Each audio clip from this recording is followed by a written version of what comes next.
குடிமக்கள் இல்லதான் நாங்க இல்லன்னு சொல்லல.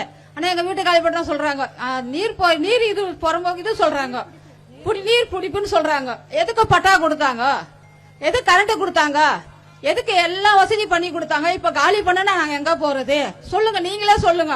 நாங்க இல்லாத போட்டவங்க தான்.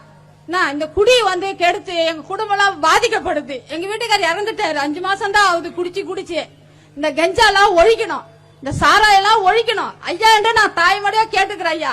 எல்லாத்தையும் நீங்க ஒழிக்கணும், புரியுதுல சார்? நாங்க ஊனவஞ்சல இருந்து வரோம். இந்த சாராயம், இந்த கஞ்சா, இந்த பீடி எல்லாத்தையும் ஒழிக்கணும்.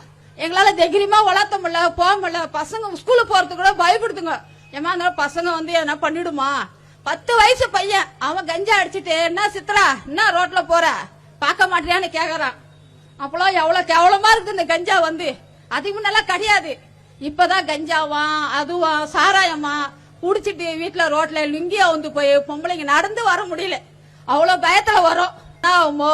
அதுக்கு முன்ன தைரியமா போவோம், இப்போ தைரியமா வர முடியல. பசங்க கஞ்சா அடிச்சுட்டு எல்லாம் இழுத்துட்டு போதுங்க வெளியில, தோப்புல காடு மாதிரி தான் இருக்கும். அப்பெல்லாம் பயந்து வரும். ஐயா நீங்க தான் இதெல்லாம் வழி பண்ணணும். உங்களை நம்பிதான் நாங்க செய்யறோம், இதெல்லாம் பேசணும். கண்டிப்பா செய்யுங்க சார்.